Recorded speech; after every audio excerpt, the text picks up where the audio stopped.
walang hiya siya. Pagbabayaran niya ang lahat. Ang kawawa nating anak. Nagpapakahirap makuha lang ang perang yon. Magbabayad siya sa ginawa niya.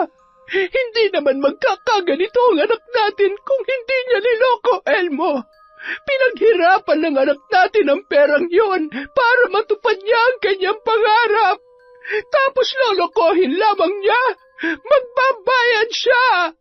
Hindi tayo papayag, Belen, na hindi siya may paghiganti. Ang nag-iisa nating anak. Gagawin ko ang lahat. May paramdam ko lang ang ganti ko. Pagsisisihan niyang tayo ang kanyang binangga. Hindi, Elmo. Ako ang gagawa. Kasamaan ang kanilang ginawa. Kasamaan din ang aking igaganti. Ipapalasap ko ang hirap at bagsik ng aking galit. Nagkamali sila ng niloko. Nagkamali sila! Taon 1985, Pangasinan. Dahil sa kahirapan, ang iba ay kumakapit sa patalim, matugunan lamang ang pangangailangan ng kanilang pamilya. Hindi naman kasi lahat ay pinagpala sa buhay. Mayroong iba na pinagkaitan ng kaginhawahan, ngunit patuloy na lumalaban ng patas. Sa kabila ng pagtatrabaho ng maayos, ang iba ay hindi patas lumaban sa buhay, gamit ang panloloko ng kanilang kapwa. Isa si Emma sa naging biktima ng panlolokong yon.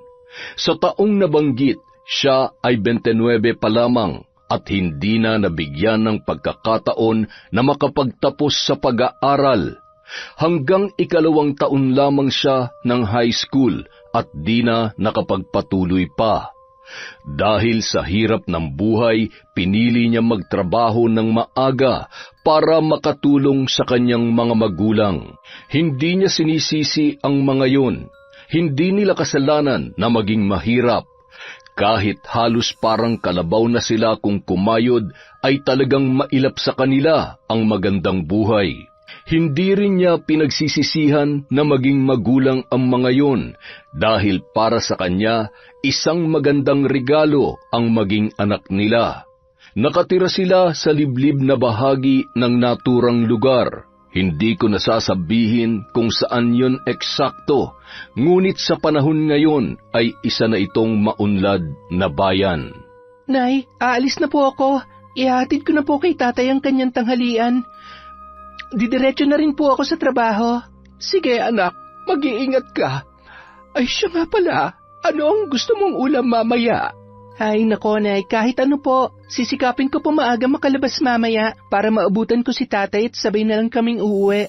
Sige anak, mainam pa nga. O siya, umalis ka na, baka mahuli ka sa trabaho mo. Ay, pasensya ka na anak ha. Pasensya ka na sa amin ng tatay mo. Nako, ang nanay ko. Payakap nga.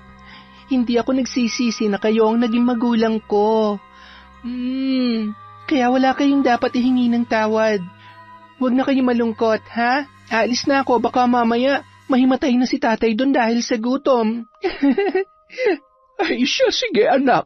Mag-iingat ka. Mahal na mahal ka namin. Inabutan niya si Mang Elmo sa bukid na masayang nakikipag-usap sa kanyang mga kasama. Masayahin ang matanda kaya marami siyang mga kaibigan at kakilala.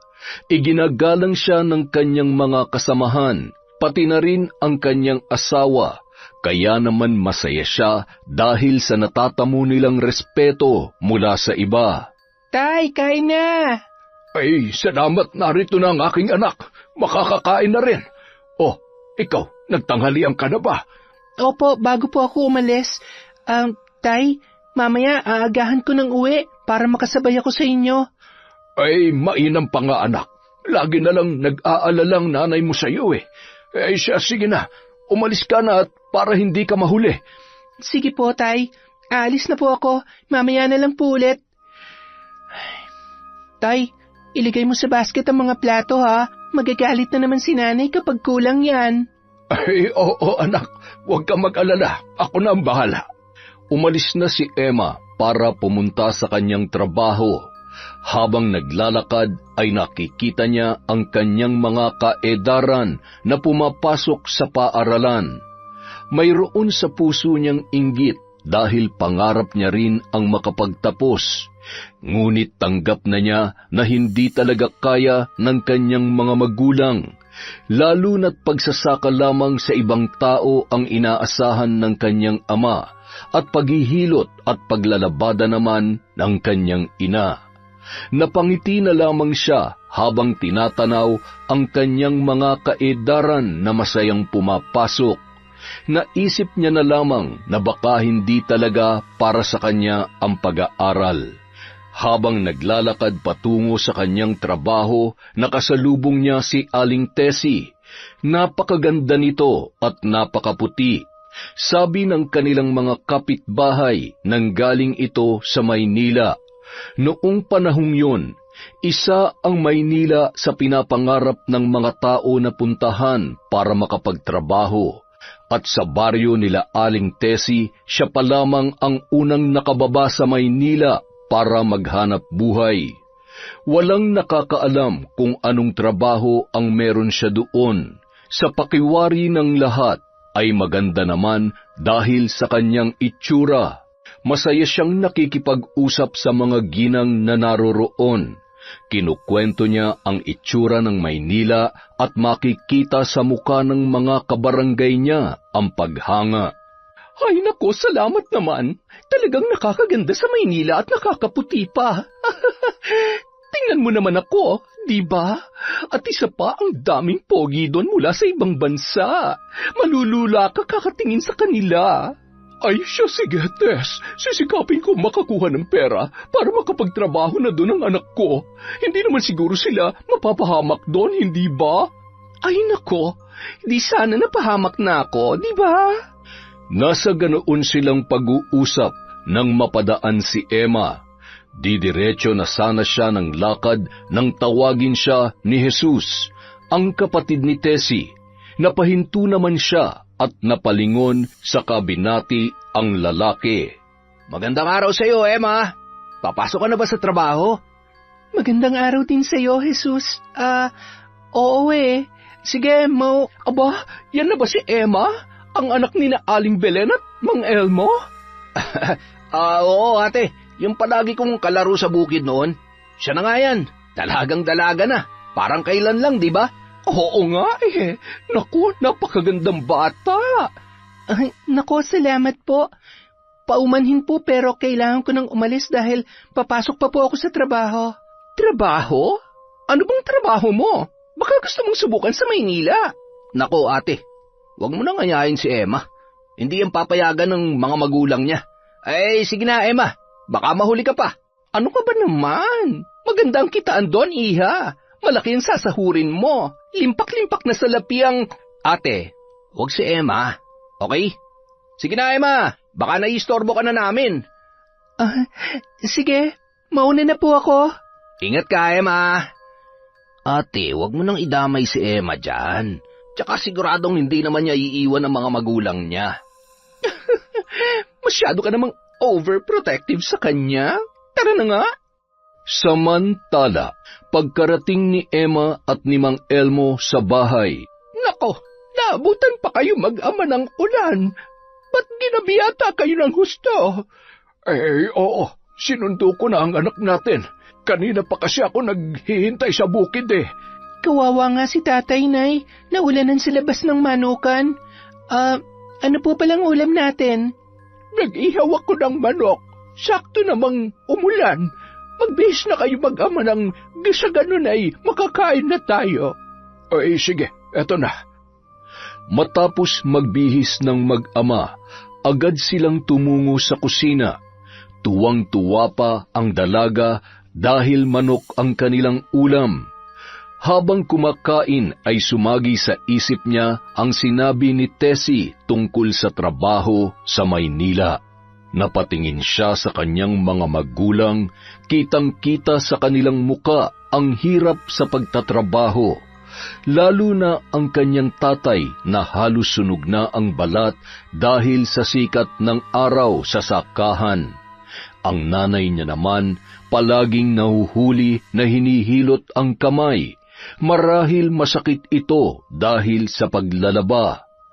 Nasa ganoon siyang pag-iisip nang tawagin siya ni Mang Elmo. Napapitlag pa siya sa paraan ng pagtawag ng kanyang ama na kanilang ikinagulat din. Ayos ka lang ba, anak? Opo, Tay. Ano ba yung iniisip mo? Parang napakalalim naman yata. Kasi po, Nay, nakita ko si Aling Tessie kanina. Tinanong niya ako kung gusto ko magtrabaho sa Maynila. Ha? Anak, hindi mo naman kailangan pumunta ng Maynila para magtrabaho.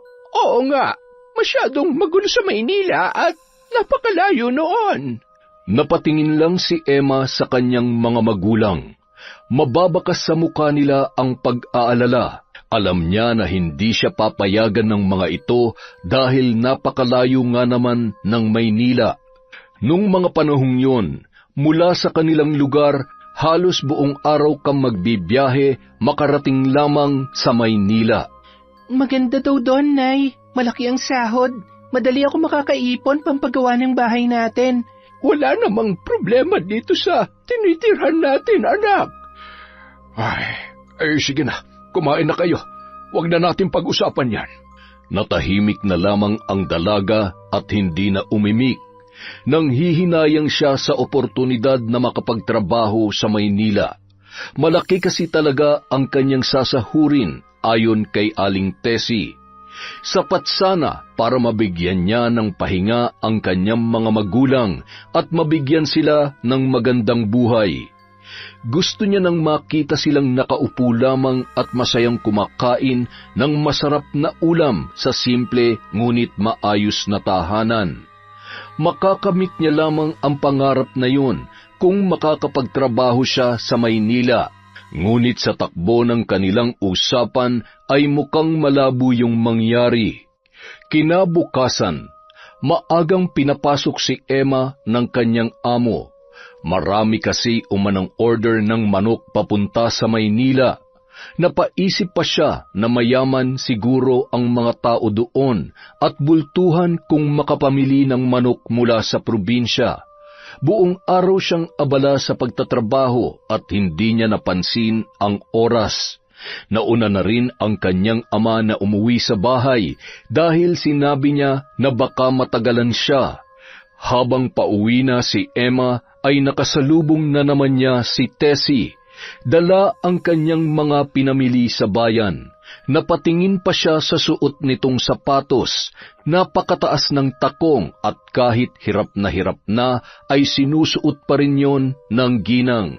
Uy, Emma! Emma! Emma, saglit lang! At kayo pala, Aling Tessie. Bakit po? May kailangan po ba kayo sa akin? Wala naman. Gusto lang kitang kumustahin. Saan ka ba galing, iha? At mukhang pagod na pagod ka yata. Sa trabaho po. Ay, ganun ba? Ano ba yung trabaho mo? Mukhang haggard ka na. Para ka ng 50 anyos. Sa manukan po ni Mang Jose. Ha? Manukan? Bakit po? Masama po ba sa manukan? Hindi po ba marangal na trabaho naman yon? Oo naman. Ikaw talaga. Siyempre marangal yon. Ang ibig ko lang sabihin ay, sa ganda mong yan, sa manukan ka nagtatrabaho? Hindi na paimik ang dalaga. Yun kasi ang unang beses na may nagsabi sa kanya na maganda siya mula sa ibang tao. Para kasi sa kanya, hindi niya nakikita ang sarili na maganda. Kulay kayumanggi ang kanyang balat, mahaba ang buhok at hindi gaanong katangusan ang ilong. Para sa kanya, ang maganda lamang ay ang kanyang mahabang pilik mata. Alam mo, iha, kapag sa Maynila ka nagtrabaho, lalo kang gaganda. Ang totoo niyan, mas maitim pa ako sa iyo noon. Pero tingnan mo naman ako ngayon, di ba? Hindi ko po kailangang pumuti. Ang gusto ko po ay yung magandang trabaho. Alam mo, lahat ng yan sa Maynila mo makikita. Malaki kasi ang sahod doon at talagang napakaganda ng lugar na yon. Noong mga panahong yon, hindi pa kalakihan ng sahod, ngunit malaki ang halaga ng pera. Mahirap kitain ang 1,000, ngunit marami ka nang mabibili sa 100 piso. Ayon kay Aling Tessie, kikita siya sa Maynila ng 5,000 isang buwan, bagay na kanyang ikinamangha. Tinanong niya pa kung anong trabaho ang sinasabi nito na malaki ang sahod. Anito sa kanya ay kainan ang kanyang papasukan. Hindi ba't magandang kitaan? Kaya mag-isip ka. At kung gusto mong inaalok ko sa'yo, sabihan mo lamang ako. Ate! Huwag mong sabihin sa kapatid ko ang pinag-usapan natin, ha? Bakit po? Kasi ayaw niya magdala ko ng taga rito sa Maynila. Gusto niya kami lang ang titingalain dito. Ayaw ko naman ng ganon. Basta, huwag mong sabihin sa kanya, ha? Hindi na lamang umimik ang dalaga hanggang sa makalapit na si Jesus sa kanila. Napangiti naman siya nang batiin siya ni Jesus, habang masama naman ang pagkakatitig nito sa kanyang kapatid. Tahimik na lamang siyang nagpaalam sa dalawa. Sige, Emma, mag-iingat ka, ha? Salamat, Jesus. Sige po, mauna na po ako. Sige, Iha, mag-iingat ka. Salamat po. Umalis na ang dalaga at iniwan ang dalawa na walang lingon-lingon. Hinatid lang siya ng mga ito ng tingin habang siya ay papalayo. Nang mawala na sa paningin nilang dalawa si Emma, ay agad na hinarap ni Jesus si Tessie. Mabilis itong tumalikod pero tinawag pa rin siya ng kanyang kapatid. Ate, sabi ko naman sa'yo, wag si Emma. Ano bang sinasabi mo? Binati ko lang naman yung kaibigan mo. Bakit? May gusto ka ba sa kanya? Huwag kang malisyosa. Mabait na tao yun. Hindi yung katulad ng ibang babae dito na nakapunta lang ng syudad ay nagbago ng ugali. Si Emma, hindi pa yung nakakaalis dito kahit kailan. Maawa ka naman sa kanya. Kalma. Wala akong sinasabi sa kanya maliban sa binati ko lang siya. Alam mo, ang sama mo talagang mag-isip. Hindi tama yung ganyan. Halika na nga, pumasok na tayo sa loob. Magkapatid tayo pero alam ko yung diskarte mo. Tigilan mo na yung ginagawa mo, ate. Baka makahanap ka ng katapat. Kung ayaw mo mawala sa mundo na maaga, tumigil ka na. Nagbibiro ka ba? Sino naman ang papatay sa akin? Malay mo si Emma, kapag nalaman niya yung kalokohan mo. Si Emma? Papatayin niya ako? Halos hindi nga makabasag pinggan yun eh. Nagpapatawa ka ba? Hindi mo kilalang pamilya nun. Buti pa, mag-iwan ka na lang ng pera sa akin. Itatago ko pambili ng kabaong mo, kape at biskwit. Abat? Hoy! Wisit ka talaga! Samantala, buong gabing hindi makatulog si Emma. Pinag-iisipan niya ang sinabi ni Tessie. Gusto niya talagang mabigyan ng magandang buhay ang kanyang mga magulang. Yun kasi talaga ang kanyang pangarap para sa kanila. Buong buhay nila inilaan nila para sa kanya at gusto naman niyang magantihan ang sakripisyo ng kanyang mga magulang. Hindi na malayan ni Emma na paparating ang kanyang ina dahil malalim ang kanyang iniisip. Oh, bakit parang tulala ka riyan? Kayo po pala, Nay. Wala naman po. Pinagmamasdan ko lang ang napakagandang sinag ng buwan. Anak, nanay mo ko. Alam ko kung mayroong bumabagabag sa'yo. Kahit naman sabihin ko, Nay, alam ko namang hindi niyo ako papayagan. Napatingin si Aling Belen sa gawin ng kusina. Naroon kasi si Mang Elmo na nakatitig sa kanila. Napabuntong hininga siyang ibinalik kay Emma ang tingin. Hinagod nito ang buhok ng dalaga. Maya-maya, lumapit na si Mang Elmo sa kanilang dalawa. Anak, kaya ayaw naming pumayag ay dahil ayaw naming mapalayo ka sa amin. Nag-iisa ka lamang naming anak, kaya iniingatan ka namin. Isa pa, masyadong malayo ang Maynila. Kung may mangyayari sa'yo, katulad halimbawa na magkasakit ka, hindi kami agad makakapunta sa'yo.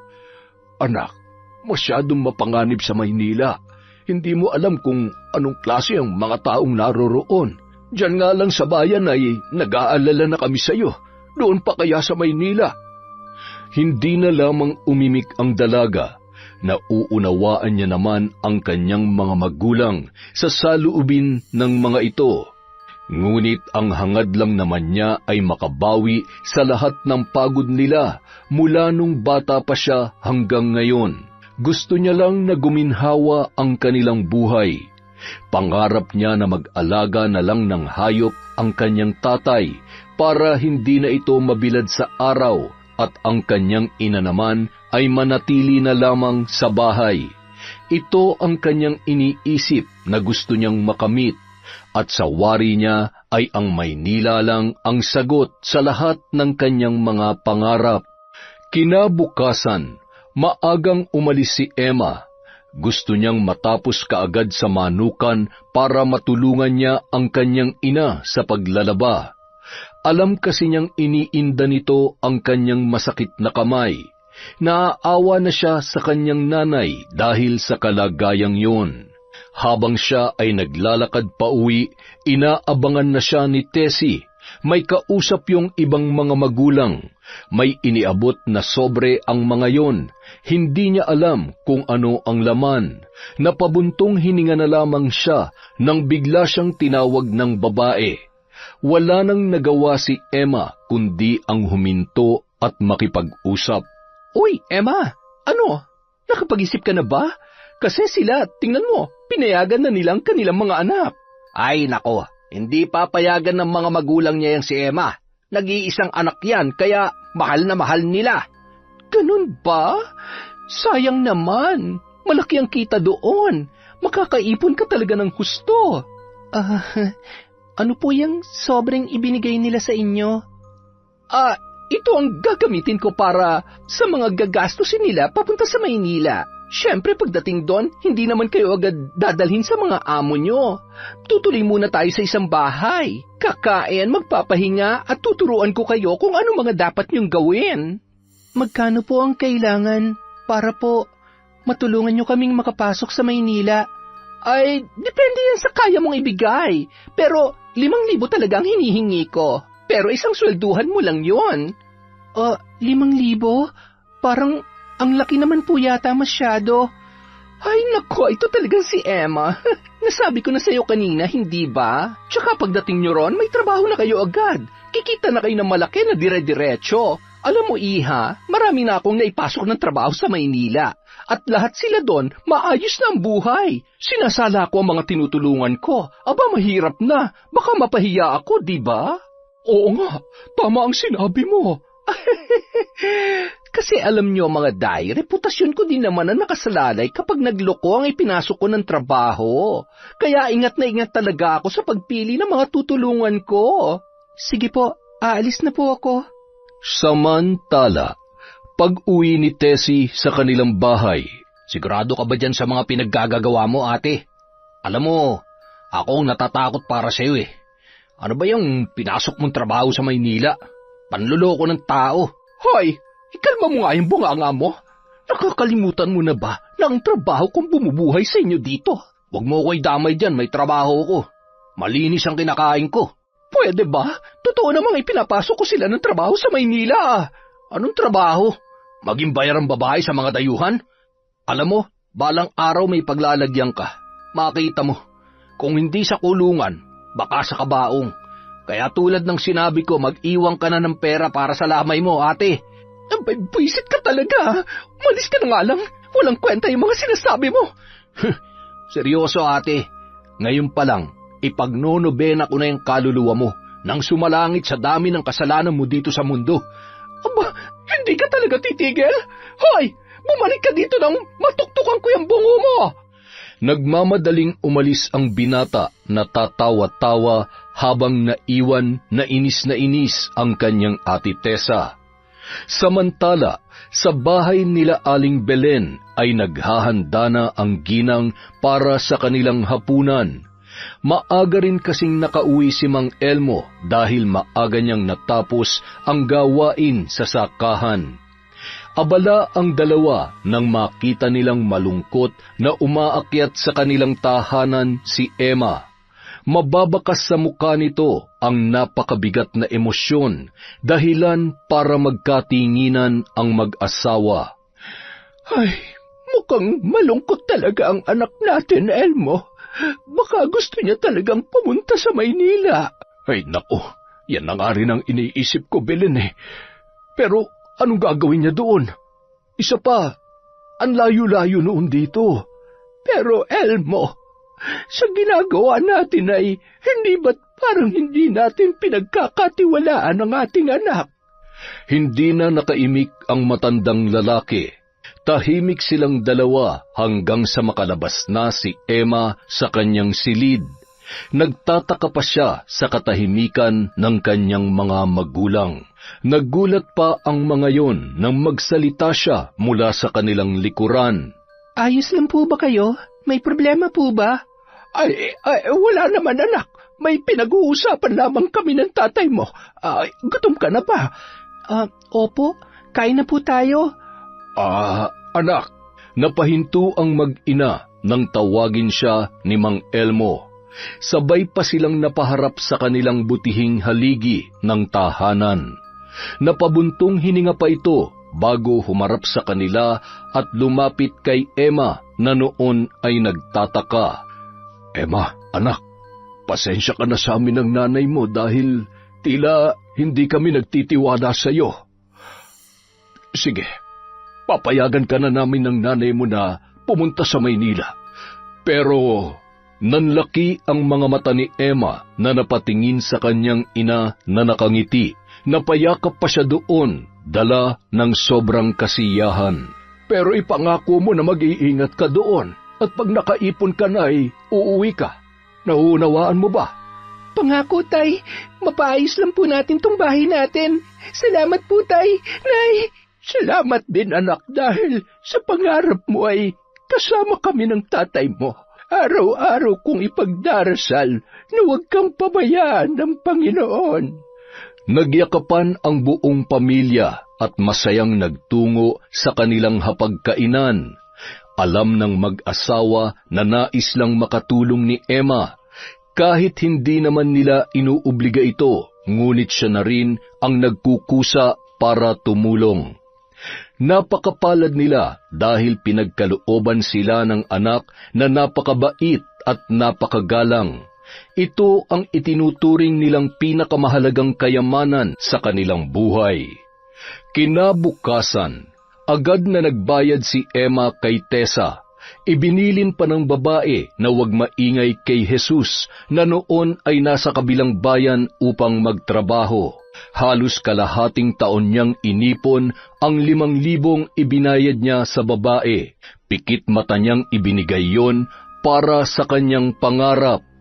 Dumating na ang araw ng kanyang pag-alis, kasama ni Tessa at ng iba pang kababaihan na inaya nito papunta sa Maynila. Madamdamin ang araw na yon, lalo na sa pamilya ni Mang Elmo, sapagkat ito ang unang pagkakataon na mawawalay sa kanila ang kanilang pinakamamahal na anak. Nangako naman ang dalaga sa kanyang mga magulang na mag-iingat sa Maynila at hindi makakalimot na sumulat sa kanila. Nang makarating sa Maynila, nagpalinga-linga si Emma at nagulat siya sa itsura ng lugar. Ibang-iba sa kanyang iniisip. May mga matatayog na gusali at magulong paligid. Hindi katulad sa probinsya na sariwa ang hangin at tahimik. Namuo ang kaba sa kanyang dibdib kung paano niya makakayanang mamuhay sa ganitong komunidad. May pagkakataon pa na nababangga siya ng ibang naglalakad dahilan para siya ay masigawan. Hay naku, huwag kasing tatanga-tanga. Wala na tayo sa bundok. Bilisan ninyo. Huwag kayo humiwalay sa akin kung ayaw ninyo mawala. Dali! Parang nakakatakot naman dito. Tsaka parang sumungit si Aling Tessie. Sa biyahe pa lang, palagi ng galit. Napansin niyo rin ba yun? Mukhang hindi magandang pupuntahan natin. Napatigil ang dalawa nang mapahinto si Tessie at inis na napalingon sa kanila. Bumakas naman ang takot sa muka ng mga babaeng kasama ni Emma habang siya ay nakatingin lang sa babaeng nagsusungit sa kanilang harapan. Lakasan niyo pa ang boses niyo. Hindi ko naririnig eh. Bilisan niyo dyan at may pupuntahan pa ako. Naglakad pa sila ng may kalayuan hanggang sa narating nila ang sinabi ni Tessie na pagtatrabahuhan umano nila. Kinabahan na si Emma dahil mukhang hindi maganda ang kanilang kinahinatnan, lalo na nang makita niya ang lugar at ang mga nakakatakot na mukha ng mga lalaki. Sila na ba yan? Sige, pasok mo na makapagsimula na sila. Sandali, Aling Tessie. Akala ko po ba karinderya ang papasukan namin? Karinderya nga, pero sa gabi bahay-aliwan ng mga banyaga. Huwag ka nang maarte. Baka pumalya pang ipabayad nila sa akin eh. Pero hindi po ba nabayaran na namin kayo para sa trabahong to? Hay nako, ang dali nyo namang mauto. Ipasok nyo na nga to mga to, baka mabulilyaso pa ako.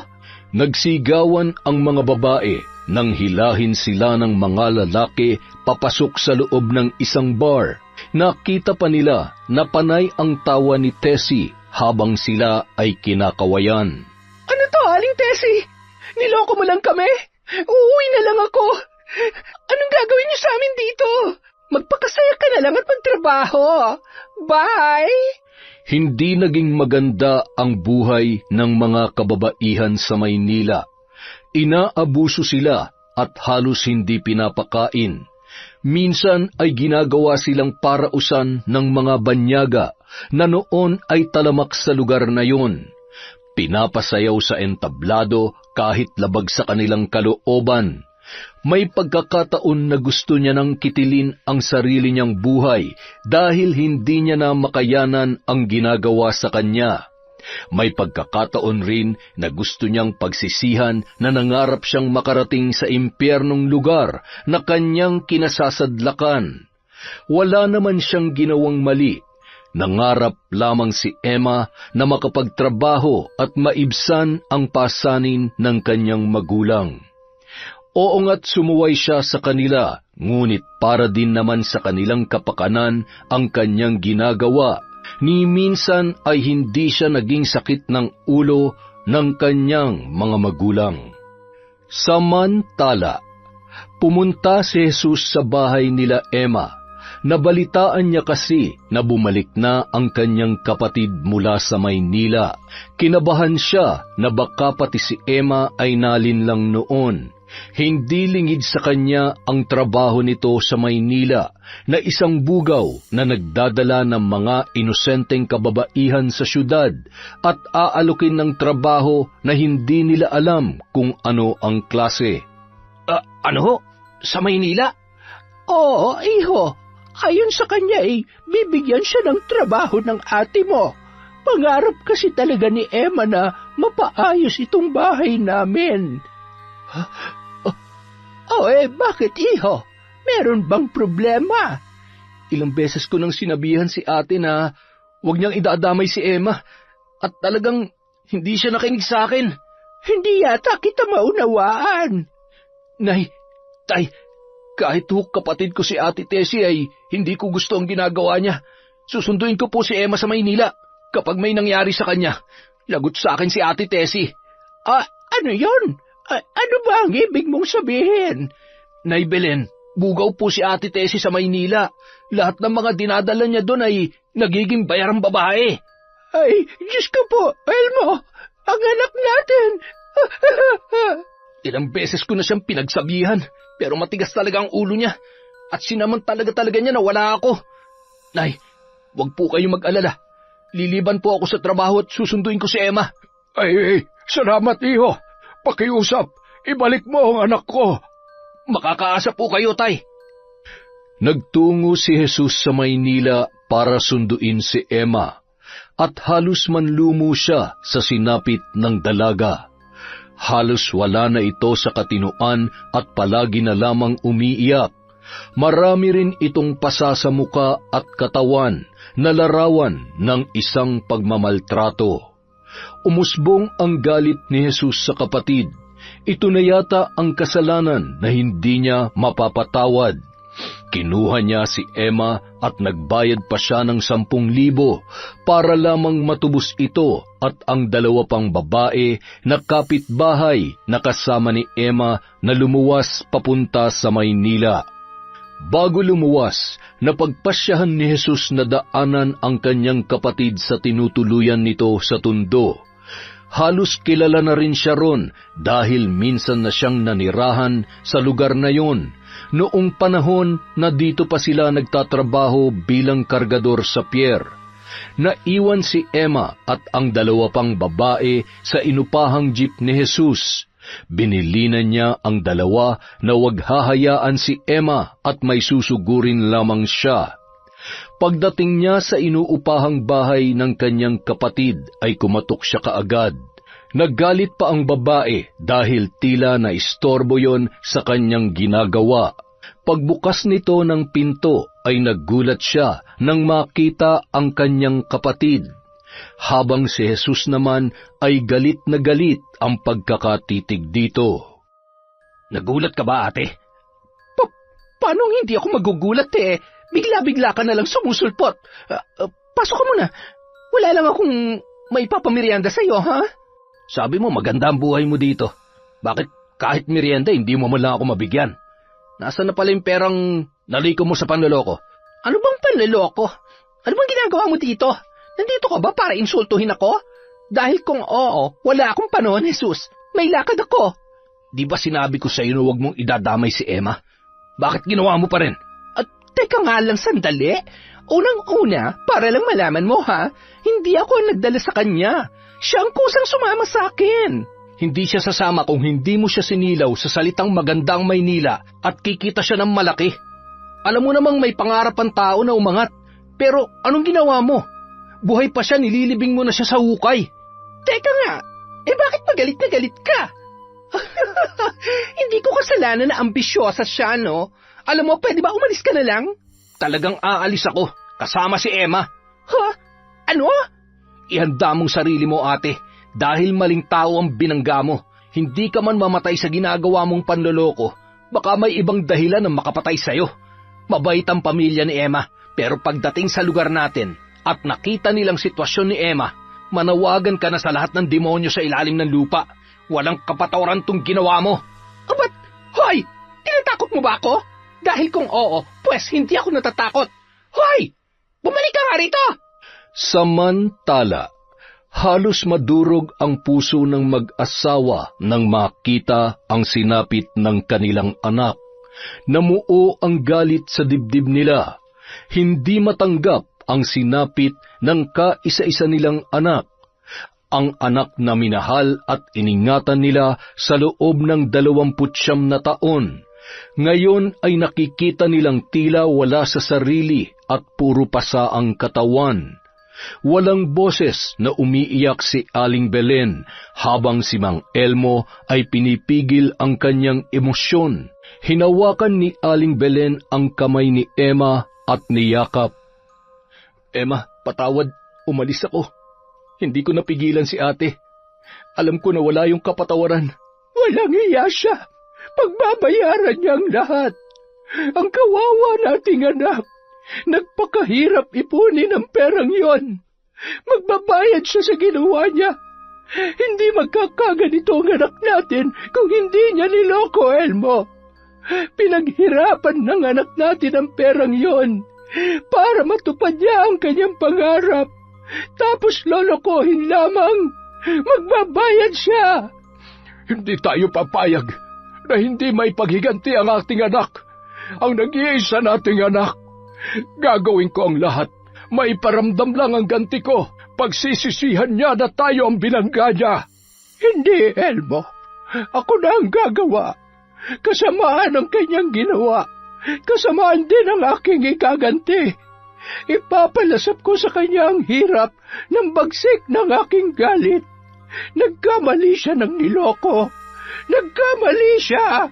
Nagpapasalamat kami sa kabutihan mo, Jesus. Pero hindi namin mapapalampas ang ginawa ng kapatid mo. Pinaghirapan ni Emma ang perang yon. At ang kanyang buhay, ang sarili niya ay pinangalagaan niya ng matagal na panahon. Walang kapatawaran ang ginawa niya. Nauunawaan ko po ang inyong nararamdaman, Mang Elmo. Gawin niyo po kung ano ang nararapat. Hindi ko alam kung bakit nagkaganoon si Ate Tessie, samantalang maayos naman kaming pinalaki ng aming mga magulang. Hindi mo kasi yung tunay na kapatid, kaya naiibang ugali nun sa inyo. Napulot lamang yan ng nanay mo sa basurahan. Sigaw ng galit na kapitbahay ni na Aling Belen. Isa kasi ang anak niya sa nabiktima at naloko ni Tessie. Ayon sa kanya, naniwala silang mabuting tao ang babae sapagkat mabuting tao ang mga magulang ni Jesus. Ngunit nagkamali sila. 5 taon noon si Tessie nang makita ng ama ng lalaki. Maliit pa noon ang panganay nilang anak na kuya ni Jesus. Tinuring nilang tunay na anak si Tessie, kaya habang lumalaki ito ay pilit nilang tinuturuan ng mabuting asal. Nang magdalaga ay nagpunta sa Maynila ang babae para magtrabaho. Ngunit hindi nila alam na hindi pala maganda ang napasukan nito. Nambubugaw ng mga kababaihan na nangangarap lamang na sana ay makatulong sa kanilang mga magulang. Sinasamantala ni Tessie ang kanilang kahirapan at sinisira ang kanilang mga pangarap. Hindi po makatarungan ang ginawa niya. Wala po akong magagawa kung gusto niyo siyang gantihan. Kinagabihan, sa ilalim ng kabilugan ng buwan, ay nag-alay ng orasyon si Aling Belen sa harap ng kanyang altar. Ipinatong niya ang bungo at ang iba niya pang mga kagamitan sa pambabarang. Kailangan niyang iparanas sa nanloko sa kanyang anak ang galit ng isang ina. Tanging tunog ng mga kuliglig at kulisap ang iyong maririnig sa katahimikan ng gabi. Ngunit sabi nga nila, huwag palilin lang sa mapayapang kapaligiran, sapagkat hindi mo alam kung ano ang panganib na nagkukubli sa likod nito. Diyos ng kadiliman, ipahiram mo sa akin ang iyong kapangyarihan.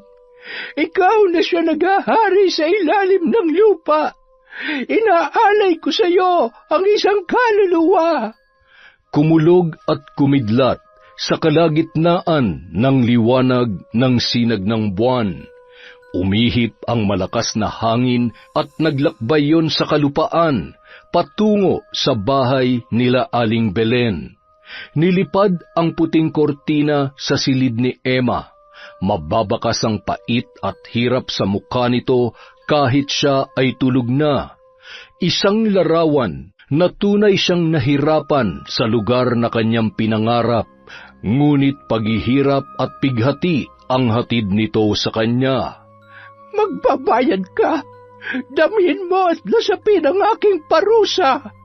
Walang kapatawaran ang sakit na ihahatid ko. Magdurusa ka hanggat ikaw ay nabubuhay. Ito ang kabayaran sa lahat ng kasalanan mo. Mamamatay ka. Kakainin ng lupa ang iyong kaluluwa. Habang panahon kang magdurusa, kakainin ng mga uod ang iyong laman. At tuwing sasapit ang 6:00, magsusuka ka ng sinulid na walang dulo. Hihinto lamang ito pagsapit ng 7:00. Pahihirapan ka ng sumpa habang buhay ka. Makakapagpahinga ka lamang kapag ikaw ay patay na. Nabalitaan ng buong baryo na umuwi na si Tessa mula sa Maynila. Ayon sa kanila, bigla na lamang itong nangayayat. Palagi umanong masakit ang kanyang tiyan na di niya na alam kung bakit tuwing 6:00 lang niya ito nararamdaman. At minsan masakit ang kanyang lalamunan, lalo na kapag lumulunok. Pakiramdam niya ay may mga nakaharang na hindi niya maintindihan. Mukhang sinisingil ka na sa lahat ng kasalanan mo, ah. Pwede ba? Kung nakarma ako, dapat noon pa. Ngayon lang kasi tumalab. Nagpatingin ka na ba sa doktor? Ano daw ang sakit mo? Hindi nila malaman kung anong sakit ko. Pakiramdam ko palagi akong nasusuka. Pagsapit ng 6:00, nagkagulo ang buong kabahayan nila Jesus dahil nagsusuka na naman si Tessa. Mas lalo silang nagkagulo nang makita na ang isinusuka ng babae ay sinulid na kasing nipis ng pantahi. Halos mapigtas ang ugat niya sa leeg sa kakasuka. Napasigaw din sila nang lumolobo ang kanyang balat na parabang may nagwawalang mga insekto na gustong lumabas. Nataranta ang kanilang ina, habang si Jesus naman ay nahuhulaan na kung ano ang nangyayari sa kanyang kapatid. Umalis ang kanyang ama para magpatawag ng albularyo na gagamot kay Tessa. Habang naghihintay, inaasikaso muna ng magkakapatid ang babae. Takot na takot sila dahil sa nakitang lumalabas sa bibig nito. Walang tigil ang paglabas ng sinulid sa kanyang bunganga. Maya-maya, dumating na si Mang Kanor, ang kilalang albularyo sa bayan na kaibigan din ni Aling Belen. Diyos ko, amang mahabagin, tulungan mo kong gamutin ang iyong anak. Tulungan mo kong labanan ng kasamaan. Aray! Aray! Pumasok ka sa katawan ng binarang mo. Kausapin mo ko. Ano ang pakay mo sa babaeng ito? Bakit mo siya sinaktan? Kausapin mo ko! Tinawag ni Mang Kanor ang mambabarang. Halos ilang minuto rin ang itinagal ng pananawagan ng albularyo. Umihip ang malakas na hangin. Kasabay noon ay ang napakalakas na kulog at kidlat. Ilang sandali pa, bigla na lamang nangisay si Tessie. Ang pagsuka niya ng sinulid ay may kasama ng dugo. Nahinto lamang ang kanyang pagsusuka nang sumapit na ang 7:00. Hinawakan ni Mang Kanor ang noo ng babae at muling tinanong, Sino ka? Ano ang dahilan at pinahihirapan mo ang babaeng ito? Dahil masama siyang tao. Nararapat lang yan sa kanya. Sandali, bakit ka bumalik sa pambabarang? Dahil ginising ng babaeng yan ang natutulog ko na sanang dyablo. Siya ang nagudyok sa akin na gumawa ng masama. Sinira niya ang buhay ng taong mahalaga sa akin. Kilala mo ko. Hindi ako mapanakit ng tao kahit paminamaliit ako ng iba. Ngunit ibang usapan na kapag ang mahal ko sa buhay ang sinira niya. Huwag mo nang tangkain na labanan ako. Sinisiguro kong hindi ka magtatagumpay. Pagkabanggit ni Aling Belen sa mga salitang yun, ay umalis na siya sa katawan ni Tessie. Muling nagsuka ang babae ng mga berdeng likido na parang lumot. Napaiyak na ang kanyang ina at ang 3 niyang kapatid na nakakakita. Samantala ang babae ay nakatingin lamang. Napatingin siya sa ina nang magtanong kung sino ang walang hiyang mambabarang na gumawa nito sa kanyang anak. Tay, nararapat lang yan sa kanya. Kaya nabarang siya dahil sa kawalang hiyang ginagawa niya. Ano bang pinagsasasabi mo dyan? Nagtatrabaho ng maayos ang kapatid mo sa Maynila para lang mabuhay tayo tapos sasabihin mong... Kayo lang po ang binubuhay niyan. Alam niyo ba kung anong trabaho ni ate sa Maynila? Ha? Bugaw! Napatakip ng bibig ang kanyang ina at mga kapatid. Hindi nila alam kung ano ang trabaho ni Tessa dahil ang sinasabi sa kanila ay isa siyang manager sa napakasikat na kumpanya sa Maynila. Ito rin ang dahilan kung bakit umuwi si Jesus, dahil hindi niya na makayanan ang ginagawa ng kanyang kapatid. Nagulat kayo, no? Yang kinakain at pinamimili nyo ng mga gamit at luho nyo, nagmula sa masama. Muntik na nga akong binugaw niyan sa matrona eh. Yan ang dahilan kung bakit umuwi ako. Pati nga si Esme, pinag-iisipan na rin yan eh. Siyempre mga kapatid ko yan. Papayag ba ako na babuyin na lang sila ng kung sino-sino? Kung makikita nyo lang ang itsura ng anak na babae nang nambarang sa kanya, siguradong hindi rin kayo makakapaniwala. Hindi na nakaimik ang kanilang mga magulang. Maging ang kapatid nitong si Esme ay napatakip na rin ng bibig. Aniya, balak pa naman sana niyang sumunod sa kanyang ate pagkatapos niyang mag-aral, dahil ayon dito maganda ang kitaan sa Maynila. Hinahangaan niya ang ate Tessie niya dahil nagbago ang itsura nito nang makapagtrabaho sa syudad. Isa pa, marami itong pera kapag umuuwi sa kanilang bahay. Ay, mabait ang mga taong yon. Kilala ko sila dahil mga kaibigan ko sila. Nag-iisang anak lamang ang babaeng yon at mahal na mahal nila. Kaya nauunawaan ko ang kanilang galit. Kayo man, kung may mangyari sa anak ninyo, ganoon din ang inyong mararamdaman. Gayunpaman, gagawin ko ang lahat ng aking makakaya. Kung ako sa iyo, humingi ka na lang ng tawad, ate. Yun ay kung mapapatawad ka pa nila. Sa tingin ko'y walang kagalingan ng itinanim nilang barang sa katawan ng kapatid mo. Maiibsan ko ang sakit, ngunit babalik at babalik din ito sa kanyang katawan. Matindi ang galit ng mambabarang. Hayop sila. Magbabayad ako ng malaking halaga sa sino mang makakapatay sa kanila. Iniisip mo pa ba yan, ate? Ikaw to nakagawa ng malaking kasalanan, ikaw pa matapang. Mamamatay ka na lang lahat-lahat, gagawa ka pa ng kasalanan. Magdasal ka na lang at paghandaan mo ang lahat. Ano bang pakialam mo? Siguro, ang mahal mo si Emang nagpabarang sa akin, ano? Magbabayad siya. Ikaw ang magbabayad sa kasalanan mo. Tingnan mo ang itsura niya dun sa bahay nila. Wala na siya sa kanyang sarili at sigaw ng sigaw gabi-gabi. Ibinenta mo siya. Kinuha ang perang kanyang pinaghirapan at sinilaw mo siya sa kwento mong may buhay sa Maynila. Binaboy siya ng mga banyaga. Sinaktan ng kanyang amot pinagsamantalahan. Hindi pinapakain. Walang sahod na natatanggap. Sa tingin mo, may kapatawaran ng ginawa mo? Wala. Kaya mabuti pa magsisi ka na sa kasalanan mo.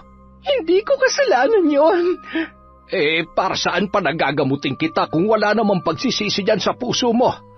Mainam na hintayin mo na lamang ang araw na malagutan ka ng hininga. Ang sabihin nyo, hindi talaga kayo marunong manggamot. Yan ang dahilan kung bakit hindi mo ako kayang pagalingin. Ay, tatapatin na kita, iha. Ang pambabarang ay kasamaan, ngunit wala itong kakayahan sa pusong mabuti.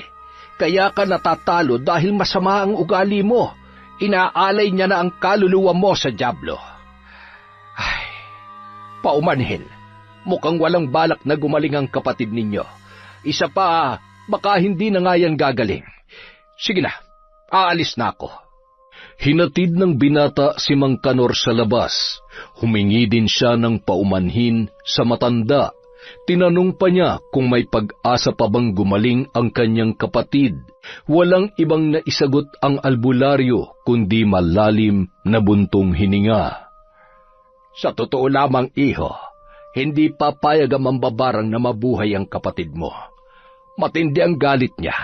At gaya nga ng sabi mo kanina, alam mo na ang dahilan kung bakit. Naiintindihan ko po, Mang Kanor. Mas mabuti po siguro na tanggapin na lamang namin. Kapag handa na siya magpagamot, ipatawag niyo na lamang ako. Kahit huli na o wala ng pag-asa, ay gagawin natin ang makakaya natin. Maraming salamat po, Mang Kanor. Nagpatuloy sa pag-usad ang mga araw, ngunit lumalala ang karamdaman ng babae na ipinag-aalala ng kanyang ina. Tumakbo na lamang sila papasok sa silid nang marinig si Tessie na sumisigaw. Pagpasok sa loob ay napasigaw din ang kanyang ina sa nakitang mga uod na nagkalat sa kumot ng babae. Esme, puntahan mo si Mang Kanor, dali! Utos niya sa kanyang kapatid na dali-dali namang umalis para sunduin ang albularyo. Nahabag na si Jesus sa kanyang kapatid dahil nangangayayat na ito at halos wala ng laman. Patuloy pa rin sa pagsuka ng kulay berde na may kasamang uod. Dagdagan pa ng sinulid at lumulubog na balat na akala mo'y natapunan ng kumukulong mantika na kapag pumuputok ay umaalingasaw ang napakalansang amoy. Samantala, sa bahay naman ni Mang Elmo at Aling Belen ay tawa ng tawa ang matanda sa tapat ng kanyang altar. Nakabuhaghag ang buhok na halos kulay puti na Ang kanyang mga mata ay kulay abo at nangingitim ang kanyang ngipin. Kapag nagsasagawa ng orasyon ang matanda ay nagbabago ang kanyang muka na animoy refleksyon ng kanyang masamang gawain. Ito na ang katapusan ng aking paghihiganti, Elmo. Magkakaroon na rin ng hustisya ang ginawa niya sa ating anak. Kukunin na ng hari ng kadiliman ang kanyang kaluluwa. Belen, asawa ko, sa tingin ko, kailangan na nating itigil ito. Baka hindi ito ang gusto ni Emma na mangyari. Naaawa ka sa kanya? Nauunawaan ko na isa kang mabuting tao, Elmo. Ngunit sana'y maintindihan mo rin ang nararamdaman ko bilang ina. Tingnan mo ang ating anak. Ano sa tingin mo? Naawa ba ang mga taong gumawa niyan sa kanya? Naawa ba sila habang nagmamakaawa siya? Bilang isang ina, gagawin ko ang lahat para sa ating anak. Dahil siya ay aking dugo at laman. Nauunawaan naman kita, asawa ko, pero ayaw ko na makagawa ka ng kasamaan dahil sa kawalang hiyaan ng iba. Natatakot ako para sa iyo. Mauunawaan naman ako ng Diyos. Hindi ko ito ginagawa para sa pera. Ginagawa ko ito para sa ating anak. Nahinto ang kanilang pag-uusap nang mayroong kumatok sa pintuan. Nagkatinginan pa si Aling Belen at si Mang Elmo. Tumayo ang haligi ng tahanan para tingnan kung sino ang hindi inaasahang bisita. Maya-maya, bumalik siya't sinabi sa asawa na si Mang Kanor ang kanilang panauhin. Sinabi ni Aling Belen na siya ay susunod na lamang. Inayos niya ang sarili at bumalik sa dating anyo ang kanyang muka. Pinusod niya ang kanyang buhok saka lumabas mula sa kanilang kwarto. Belen, si Emma, kumusta? Nandoon sa kanyang silid. Wala sa sarili. Kagagawan yon ng taong gagamutin mo. Hindi mo ba kayang patawarin ng taong yon? Hindi. Gawin mo ang nararapat. Ngunit sinisiguro ko sa iyo na hindi siya gagaling. Nauunawaan ko. Ay, maaari ko bang makita si Emma? Nasa kanyang silid. Elmo, samahan mo si Kanor kay Emma. Matapos makita ni Mang Kanor ang dalaga, ay nagpaalam na ito at umalis. Aniya kay Aling Belen, hindi dahil gagamutin niya si Tessie ay wala na siyang pakialam kay Emma. Ginagawa niya lamang ang kanyang tungkulin bilang isang albularyo. Aniya, ipinagpapasa Diyos niya na lamang ang lahat dahil malaki rin ang kasalanan ni Tessie. Napatangulang ang ginang at sinabing nauunawaan niya ang tungkulin ni Mang Kanor. Samantala, sa bahay ni na Jesus ay naririnig na niya ang sigaw ni Aling Tessie. Dagdagan pa ng mga kapitbahay na nakikichismis sa labas. Para silang mga langaw na nag-uumpukan sa dumi ng kalabaw. Naghiwa-hiwalay lamang ang mga yon nang tumikhim na si Mang Kanor. Walang imik na pumasok ang albularyo sa loob ng bahay. Sinalubong pa siya ng binata sa pintuan. Salamat dumating na kayo, Mang Kanor. Pasok po. Oy kayo, magsiuwi na kayo. Hindi pa patay ang kapatid ko. Nandito ka ba para alamin kung patay na ako? Ate, ano ka ba naman? Kung gusto mong gumaling, umayos ka. Siya na ang nagsabi na wala na siyang aaray. Ang tiyan ko. Ang sakit. Nataranta ang mga tao sa bahay nila Jesus. Pinalabas muna ni Mang Kanor ang mga kasama nila sa loob. Naiwan lamang ang binata at ang kanyang ina. Agad na binuksan ni Mang Kanor ang tiyan ni Tessie at sabay silang nagulat sa kanilang nakita. Napasigaw pa ang kanilang ina. Napakalaki ng tiyan ni Tessie na halos sasabog na. makikita na ang mga ugat nito na halos kulay ube. Dali-dali namang lumapit si Mang Kanor sa babae at ginamot yun. Makikita sa mukha nito ang bakas ng pag-aalala sa itsura ng babae. Jesus, ikuha mo ako ng mainit na tubig. Hay, malala na ang sitwasyon ng kapatid mo. Dali-daling kumuha ng tubig si Jesus. Pagbalik niya ay kausap ni Mang Kanor ang kanyang ina. Naabutan niya ito na umiiyak. Tila ba mukhang seryoso ang kanilang pinag-uusapan dahil na rin sa paraan ng pag-iyak ng kanilang nanay. Ihanda na ninyo ang inyong mga sarili. Dahil sa tingin ko, hindi na magtatagal si Tessie. Matindi ang galit ng gumawa nito. Hindi yun papayag na gumaling pa siya. Nauunawaan ko po. Ngunit maaari bang gawin ninyo ang inyong makakaya? Baka sakali lang po na mapagaling nyo pa rin siya. Gagawin ko ang aking makakaya, iho. Pero hindi ko maipapangako na mapapagaling ko siya. Malakas ang sumpa na iginawad ng mambabarang. May kasama itong galit at panaghoy ng isang ina. Natigilan ang lahat nang muli na namang sumigaw ang babae. Halos lumuluwa na ang kanyang mga mata sa kakasigaw at halos mapigtas na ang kanyang ugat sa leeg. Pumuputok na rin ang mga lumulobo niyang balat na akala mo'y binuhusan ng asido at medyo nagkaroon na ng nana sa loob, dahilan para umalingasaw ang malansa nitong amoy. Napasukan naman si Jesus nang makita ang tiyan ng kanyang kapatid at masilayan ang sugat nito sa katawan. Hirap na ako. Mamamatay na yata ako. Kabayaran nito ng aking mga kasalanan. Manalangin ka na lamang, iha. Wala nang Diyos. Iniwanan niya na ako. Sapagkat ako ay makasalanang tao. Samantala, sa bahay naman ni na Aling Belen ay maririnig mo ang tawa na puno ng tagumpay. Habang niyayakap niya ang sarili sa kanyang silid na binibigyang liwanag ng buwan ang madilim na gabi.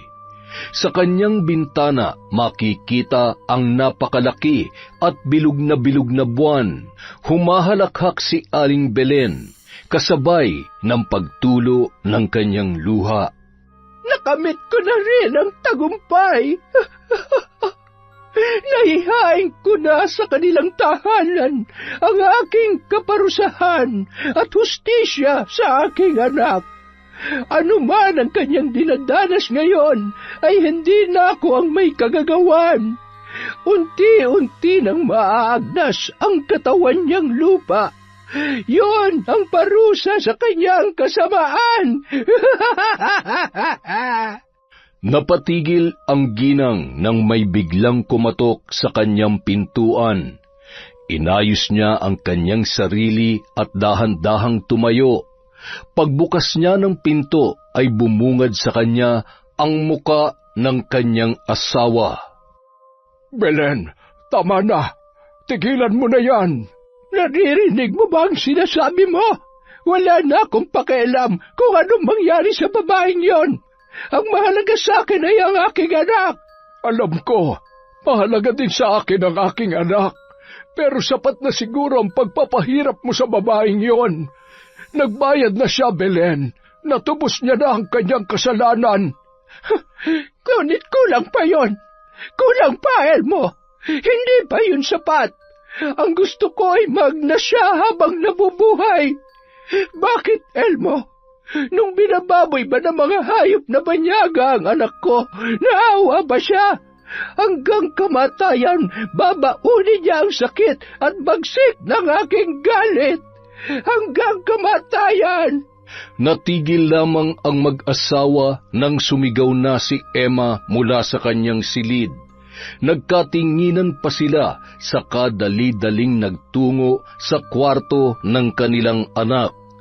Pagdating nila doon ay nakita nila itong nagwawala. Agad na dumulog ang mag-asawa kay Emma para ito ay pakalmahin. Tama na! Pakiusap, tama na! Bitiwan niyo ako! Ayoko na! Tama na! Anak, huminahon ka.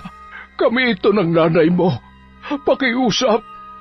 Anak, narito si nanay at si tatay. Naparusahan ko ng nanakit sa'yo. Ayoko na! Pakiusap, hindi ko na kaya. Tama na! Labis ng sakit na nararamdaman ko. Ayoko na, pakiusap. Maawa kayo. Nakita mo na, Elmo. Yan ang rason kung bakit ayaw ko siyang patawarin. Masakit sa isang ina na makitang nahihirapan ang kanyang anak. Kaya pagbabayarin ko siya. Pagbabayarin ko siya. Sa kabilang banda, kasalukuyang nagpapahinga sila Mang Kanor sapagkat nakatulog si Tessie. Habang sila ay nag-uusap sa kahihinatnan ng babae, ay bigla na lamang itong sumigaw. Dali-dali namang pumasok sila Mang Kanor sa silid ng babae at halos humiwalay na ang kanilang mga kaluluwa sa katawan nang makita ang kalagayan ni Tessie. Sumusuka ito ng tila buhok ng mais, habang ang balat niya ay may maliliit na uod na lumalabas. Napasigaw ang ina nila Jesus sa nakita, maging ang binata ay nagulat din. Noon, sa mga kwento lang niya naririnig ang ganitong pangyayari. Hindi niya lubos akalain na makikita niya ito sa totoong buhay. Ang mga uod na maliliit at kulay puti na parang uod ng prutas ay nahuhulog sa lupa sa tuwing lumalabas ito sa katawan ng kanyang kapatid. At habang pumuputok ang lumulobo niyang balat, kasabay nito ang nana na umaalingasaw ang lansa. Nang maamoy yon ay nasuka pa ang binata, maging ang kanyang ina ay hindi na rin magkamayaw dahil sa kalunos-lunos na sinapit ng kanyang anak. 6:00 na pala ng gabi. Ano na ba ang petsa ngayon? Agosto 29 po. Bakit po? Ay, Diyos ko, ngayon pala ay kabilugan ng buwan. Iho, palakasin mo ang loob ng iyong ina. Mukhang dumating na ang oras ng kapatid mo. Ano ho? Ano hong ibig niyong sabihin? Ito na, iho, ang hatol ng mambabarang. Nasa kabilugan ng buwan ay, ano po, Mang Kanor? Ito na nga, sandali lang. Ito na ang oras na lilisanin ng kapatid mo ang mundo.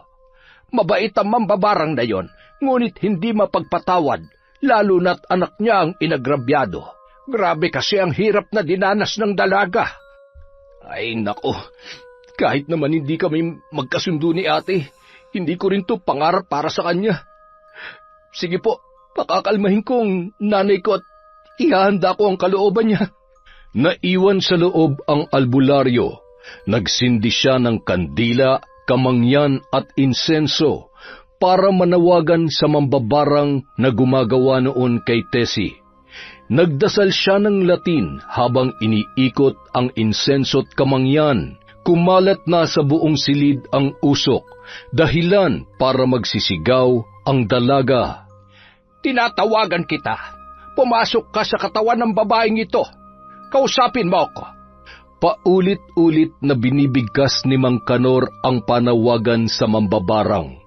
Naabutan pa ng binata ang albularyo na nananawagan, habang ang iyak ng kanyang ina ay maririnig mula sa sala ng kanilang bahay. Sinabi ni Jesus sa kanya ang maaaring mangyari sa kapatid, kaya ganoon na lamang ang nararamdaman niyang kalungkutan. Nakikiusap ako sa iyo. Pumasok ka sa katawan ng babaeng ito. Bigla na lamang huminto sa pagpupumiglas si Tessie at nagbago ang kanyang itsura. Senyales na nakapasok na sa katawan nito ang mambabarang. Napatingin siya kay Mang Kanor at kay Jesus. Mababakas sa mukha nito ang galit at pagkamuhi. Nakikiusap ako.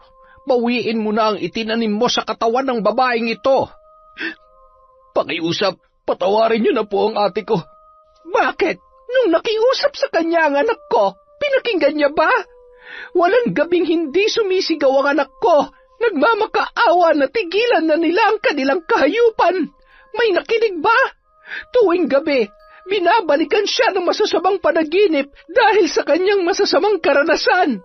Kaya bilang isang ina, bilang isang galit na ina, hindi ko aalisin ang anumang itinanim ko sa babaeng ito. Babaunin niya lahat ng paghihirap niyang ito hanggang sa kanyang hukay. Alam kong hindi ka masamang tao at ina. Hanapin mo sa puso mo ang pagpapatawad at hayaan na lamang ang Diyos na humusga. Ngunit alam mong hindi ako mapagpatawad na tao pagdating sa anak at asawa ko. Kung sarili ko lang ay baka mapatawad ko pa siya, pero hindi pagdating sa anak ko. Walang kapatawaran ang ginawa niya. Kanor, huling panawagan mo na ito. Hinding-hindi na ako tutugon pa. Patawarin nawa ako ng Diyos, ngunit hindi ko siya mapapatawad. Handa na ako kung saan mapunta ang aking kaluluwa. Sandaling nawalan ng malay si Tessie, ngunit makalipas ang ilang minuto ay nagsusumigaw na naman yun. Halos namilipit na ang kanyang katawan sa sakit na kanyang nararamdaman. Nagsisisigaw na halos mapigtas na ang kanyang lalamunan at lumuwa na ang kanyang mga mata. Napapaiyak na ang kanyang ina dahil sa sinasapit ng kanyang anak. Hindi man ito lumabas sa kanya ay itinuring niya ito na tunay na anak. Napayakap na lamang siya kay Jesus sapagkat hindi niya na makayanan na makita na nahihirapan si Tessie. Aray! Ang sakit ng tiyan ko! Aray ko! May lalabas sa tiyan ko! Nay! Mamamatay na yata ako! Diyos ko mahabagin, tulungan niyo po ako na labanan ng kasamaan. Pagalingin mo ang anak mong ito. Inay, kung mamamatay man ako ngayon, ihingi mo ako ng tawad sa mga taong aking nasaktan. Nagawa ko lamang yon para sa inyo. Hindi ko nakakayanin ang sakit na ito, Nay. Anak, manalangin ka. Alam ko na mapapatawad ka niya. Mang Kanor, susubukan kong pumunta sa bahay nila Emma. Baka sakaling makinig sila sa akin. Malapit nang sumibol ang buwan, pero maaari mo rin subukan. Sige na, iho. Umalis ka na, madali ka. Napatingin pa sila kay Tessie nang ito ay sumigaw. Panay ang kamot niya sa kanyang katawan. Nangunot pa ang noo ni Jesus nang may makitang tila itim na lumalabas sa mga sugat ng babae. Nilapitan ni Mang Kanor at tiningnan yon. Hinawakan niya ito at dahan-dahan niyang hinila. Saka lamang niya napagtanto na ito ay buhok ng tao. Napasigaw si Tessie sa hapdi habang ang ina ni Jesus ay parang nasusuka na sa kanyang nakikita. Napatingin pa si Mang Kanor sa binata na tila ba sinasabi na umalis na kahit huli na ang lahat. Napatango na lamang ang binata at nagtungo na sa bahay nina Emma. Binaybay niya ang daan sa ilalim ng buwan na siyang nagbibigay liwanag sa kanyang dinaraanan. Kinakabahan, ngunit kailangan niyang subukan. Kahit pa alam niyang mali ang ginawa ng kanyang kapatid, nababatid niya na hindi yon mapapatawad ni Aling Belen. Ngunit kailangan pa rin niyang subukan ang kanyang makakaya, alang-alang sa kanyang ina. Sa lalim ng kanyang iniisip ay hindi niya namalayan na nasa harapan na pala siya ng bahay na kanyang pupuntahan. Tao po! Aling Belen! Ilang minuto ang lumipas bago bumukas ang pinto. Bumungad sa kanya ang muka ng tila pagod na si Mang Elmo. Nagulat pa ito nang siya ay makita. Napatingin pa siya sa loob ng kanilang tahanan bago siya muling humarap. Jesus, anong ginagawa mo dito? Mang Elmo, nariyan po ba si Aling Belen? Umalis ka na lamang, iho. Hindi ka niya haharapin. Sige na. Gusto ko lang po makausap si Aling Belen. Pakiusap po, Mang Elmo. Pero galit na galit ang asawa ko ngayon. Sinong nariyan, Elmo? Sabay pa silang napatingin sa nagsalita sa likod ng matandang lalaki. Bumungad sa kanila ang walang kahit anong emosyon na si Aling Belen. Nakatingin lang sa kanila ang matanda. Ang kanyang mga mata ay walang kahit na anong reaksyon. Aling Belen, pakiusap po. Gusto ko lamang po sana kayong makausap. Pumasok ka. Elmo, ipagtimpla mo siya ng tsaa. Halika, tuloy ka. Sumunod naman sa kanya ang binata. Nagpalinga-linga pa ito sa buong paligid ng bahay ni Aling Belen.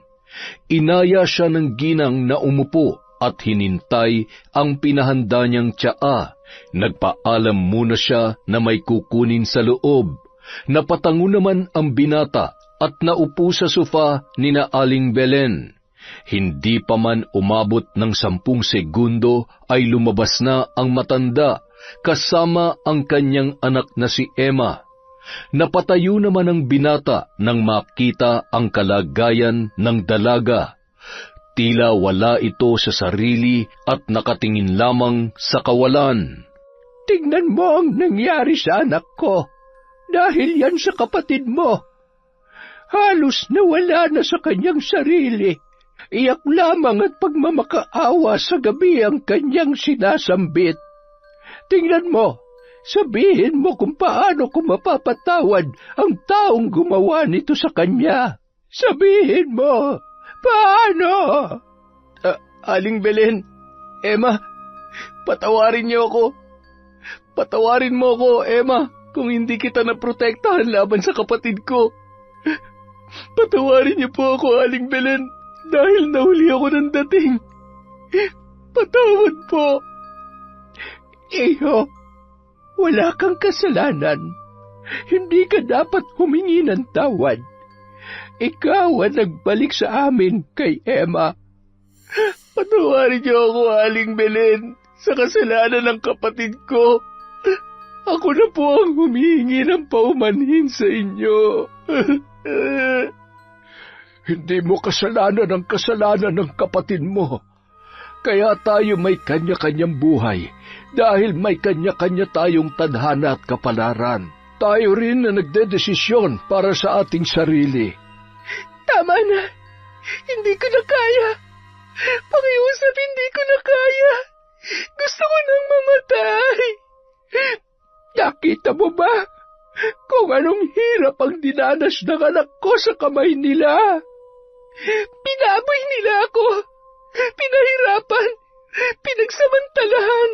Inalisan nila ako ng dangal at respeto. Napatingin na lamang ang lahat kay Emma nang siya ay magsalita.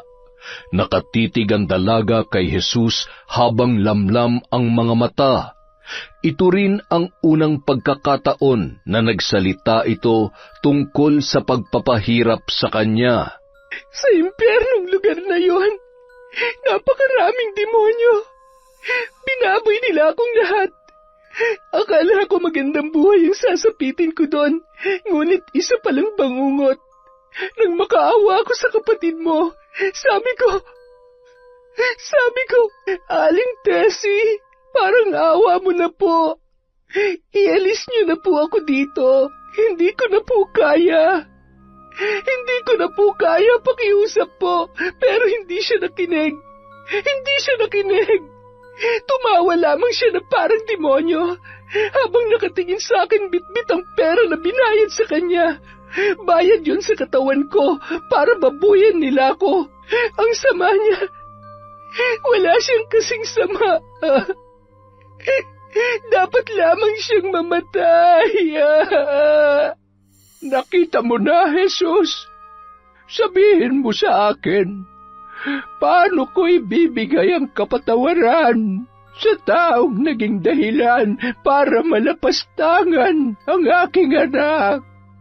Napaiyak na rin ang binata at lumapit, hinawakan ang kamay ng kanyang kaibigan. Panay pa rin ang hikbi ng dalaga habang sinasambit ang salitang tama na at ayoko na. Aling Belen, ibigay niyo ang hustisya na nararapat para kay Emma. Emma, magpagaling ka. Hindi pa itong katapusan ng mundo para sa iyo. Ano man ang sinapit mo sa malulupit na mga taong yon, handa kaming pawiin ang takot mo at pighati. Mahalaga ka sa mga taong mahal ka, Emma. May awa ang Diyos.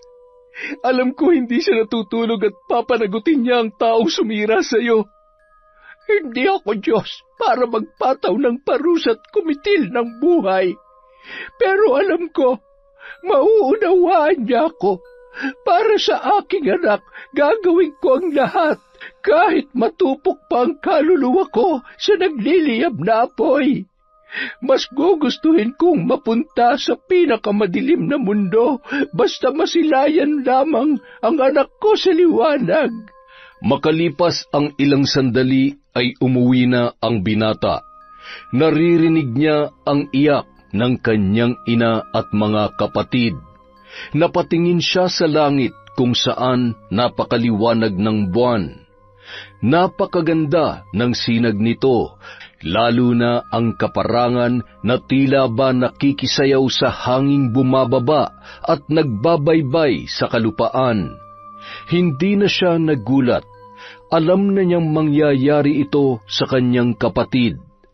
Pagpasok niya sa kanilang tahanan ay naabutan niyang palabas na si Mang Kanor. Tinapik siya nito sa balikat at nagpaalam na ang albularyo. Hindi siya pumasok sa silid, ngunit nakikita niya ang kanyang kapatid na wala ng buhay. Halos naaagnas na ang kanyang katawan. Nagmistula yung butot balat na malaki ang tiyan. Ang kanyang balat ay may mga sugat. May iilang hibla pa ng buhok sa mga sugat na ito at ang ibang buhok ay nasa maliit na palanggana sa gilid ng kanyang kama. Tapos na ang paghihirap ni Tessa. Sa isip niya naway nahanap na nito ang liwanag sa kabila ng kanyang mga kasalanang nagawa. Samantala, makalipas ang 2 linggo, Bakit hindi mo nilabanan ang aking barang? Alam ko naman na kaya mo yon. Dahil masama siya, at alam ko na yun rin ang nararapat na parusa para sa kanya sa lahat ng kasalanang ginawa niya. Hindi natutulog ang Diyos. Alam ko na darating ang araw na magiging maayos din ang lahat. Handa na ako, Kanor. Ano man na maging kapalit ng kasalanang ginawa ko.